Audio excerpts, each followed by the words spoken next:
Hello there. Before we start our journey through the MSM lore, I'd like to take a moment to remind you to lay back and relax, as this was too long for me to even try bothering to fill it with visuals, and maybe even visit our concessions.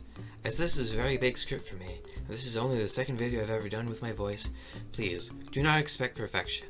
And speaking of, the script for this can be found in the description. Thank you.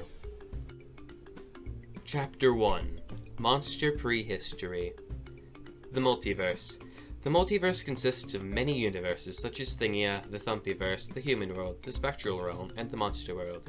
The Monster World was formed long ago, long before the Human World, but not before the Thumpyverse or Thingia. They are eons older than the Monster World. In the beginning of the Monster World, there is nothing. Then, from the stars, the Celestials are born, guardians of the elements. The Colossals, the guiding spirits of creations, come about, and in the harmony and unity of their song that was taught to them by the Celestials, the Monster World is created. But not yet. First, they must test their abilities. To do this, they create another dimension, a pocket dimension, off of the main dimension. This place shall act as their sandbox for testing out what they can do. Once confident enough in their abilities, they form the Monster World as we know it today, with a living core of fire, an infinitely vast living ocean, and the crowning jewel, a continent that sits in the middle of the living ocean and right above the living core. The first element was the element of fire, and from it the natural elements were born. Because of this, it was regarded as the most powerful element of them all. As the natural elements come about, they each get lands of their own added onto the continent, except for fire, who does not get its own land, but instead has a volcano leading to the living core of the Monster World, which represents its quiet, guiding presence to the natural elements.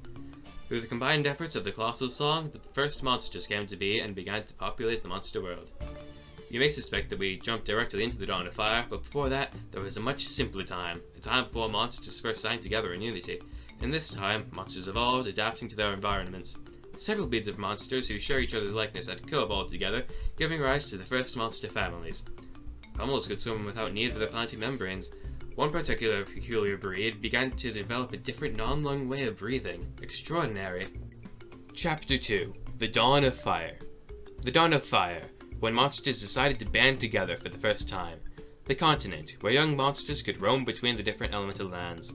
The outer islands, where monsters went when they were ready and matured. Starhenge, the perch where the Celestials watched over the Monster World. Technology was blooming during this age, the golden age of the Monster World. They had developed economic markets, trade relations with distant lands, and a teleporter. Discovery and adventure were high too, as they decided to claim a sea leviathan with a rock on its back as an island for them to sing and celebrate doing so upon. A strange extra-dimensional portal that seems to be sentient is found, and when monsters enter it, they become a colorful new creature who looks completely different to the original, yet still makes the same sound. Extraordinary. Chapter 3. The Cataclysm. This great era, as all things, must eventually come to an end, and the Colossals could sense that its end was not too far away. Two in particular were discussing how to ready the monsters for the imminent doom. One suggested training the individual musical ability of a monster, and so decided to imbue its spirit into an arena-like island the monsters had built. Inspired by the actions of its fellow Colossal, the second Colossal decided to make its own island to ready the monsters, but instead of focusing on the individual, it instead focused on the group, on unity. It then made an accompanying prophecy about how monsters being united and singing together would help to bring balance to the Monster World. Then it came. The cataclysm that would end the Dawn of Fire. We are still in the dark about what had ended the Dawn of Fire exactly, but what we do know is that something had disrupted the Colossals and made them forget how to sing together in unity and harmony, the thing that this world was based upon. The great discord amongst the Colossals proved to be too much, which sent a great quake towards the continent. The continent began to break apart into multiple pieces, with each elemental land becoming its very own island. The fire elementals, not having an elemental land to call of their own, were led by a cannon to climb into a volcano, before that same volcano sank to the bottom of the living ocean. The Colossals saw what was happening, and each imbued themselves into different lands, using their life force to stop the chaos. The Colossals were not the only ones who made an effort to help the continent, as Galvana, the Celestial of Electricity, decided to make a backup power generator of sorts that would act as neurons for the Colossals, in an effort to help the islands. This then became known as the Wellbox and was put into vaults on each island. As the continent came down, so would Starhenge soon do also, as it ran on energy which was generated by the continent. Although not yet, because it still had backup energy. But when that day would come, they would turn themselves into statues and restart their life cycle to hopefully save them from the collision.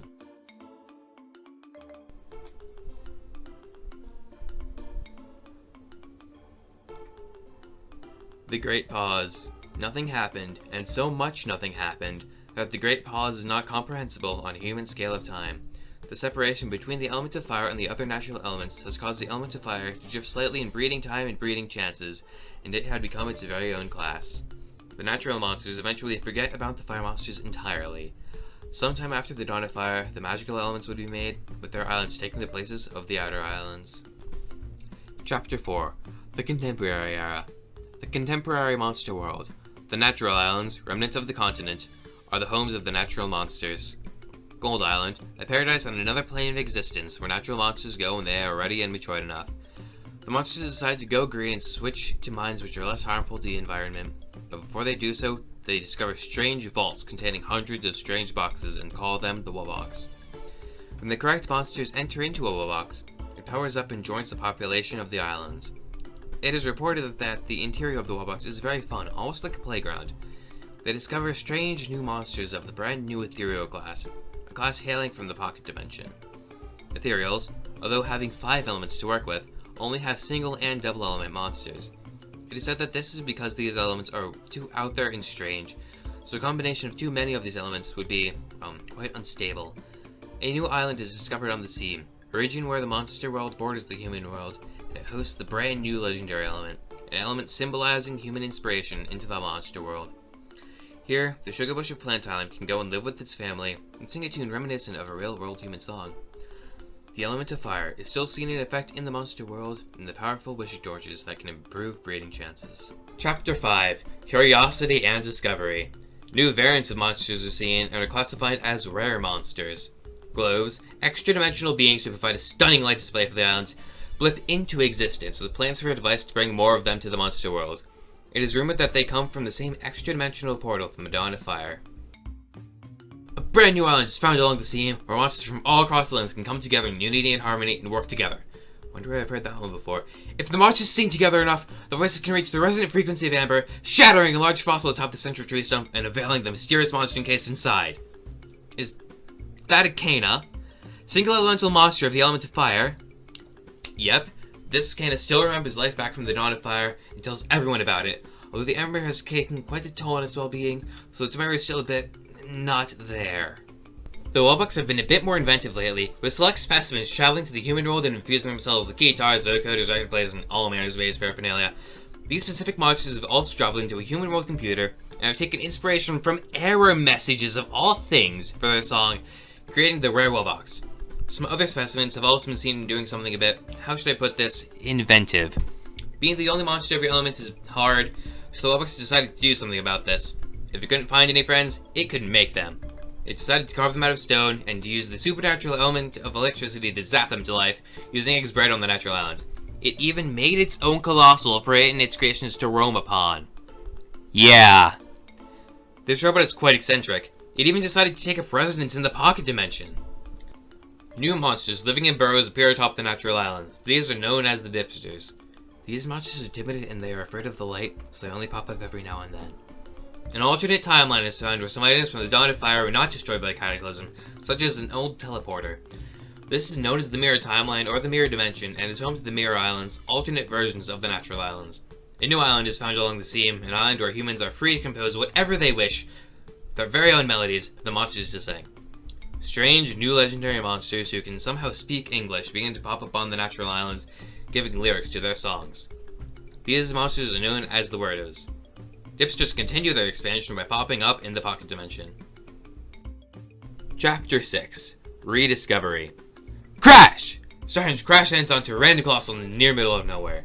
Here, statues of the Celestials can be found. The Celestials' powered down forms that they became to protect themselves when their hovering home would eventually crash down into the surface of the monster world.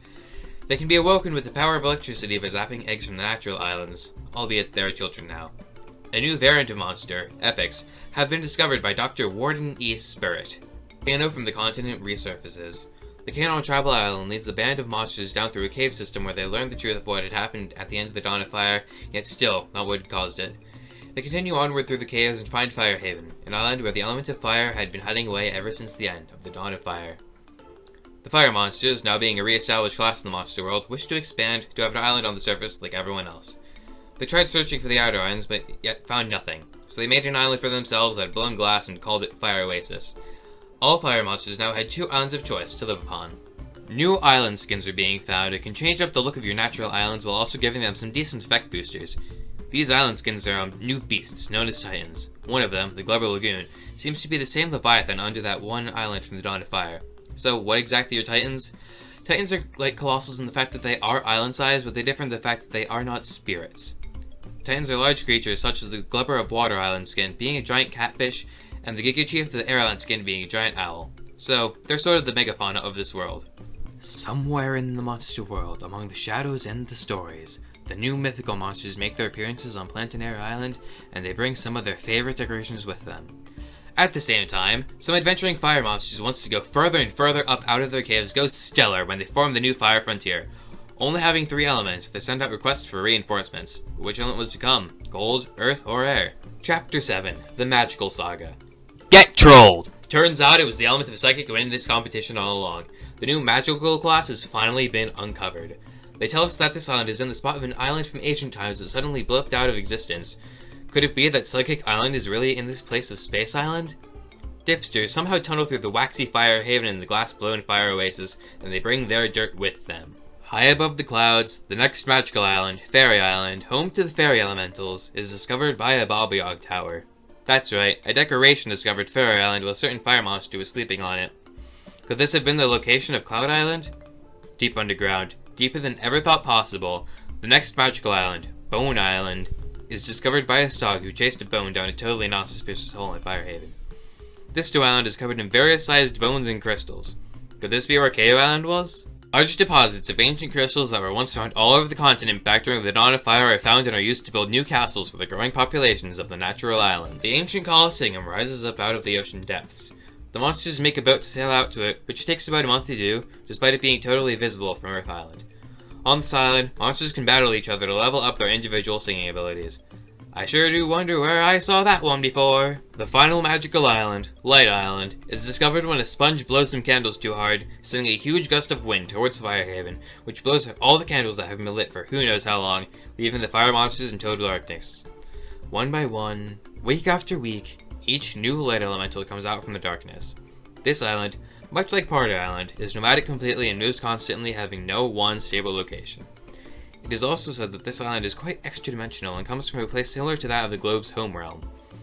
One of the most wondrous natural phenomena can be found on, or rather, above Light Island, as the Aurora Monstralis constantly follows Light Island wherever it goes. Or does Light Island follow the Aurora Monstralis? One can never be too sure on matters like this. A new island has been found in the Pocket Dimension, an island for magicals. The magical single elementals get remote teleported to this new location by some guys in the Ethereal Meadow. Here, the magical elements can live together in harmony. Slowly, each pure magical hybrid reveals itself, filling up the island's population and song. Then finally, Enchantling, Water Elemental and boss of the magical class, appears. In its appearance, the horns of their island, a titan named Enchantler, begin to glow, and then suddenly, its eyes open.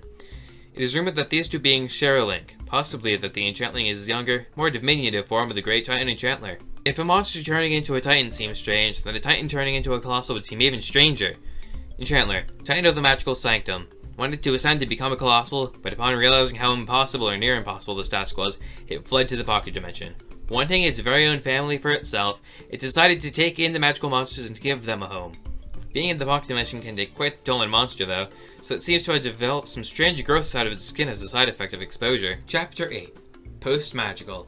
At long last, the mysterious seasonals, monsters who only appear for 1 month of the year for a celebratory event, have revealed to us their forever abode where they stay for the rest of the year. Situated in the lofty attic of a wooden monster-made island adorned with a lighthouse, the seasonal shanty has finally been uncovered. There are also several new seasonal friends to be found, but all will be revealed in due time. The Rare Wellbox decides to go on quite the adventure and finds itself out on Ethereal Island. Maybe Super Ethereal is a legitimate class now?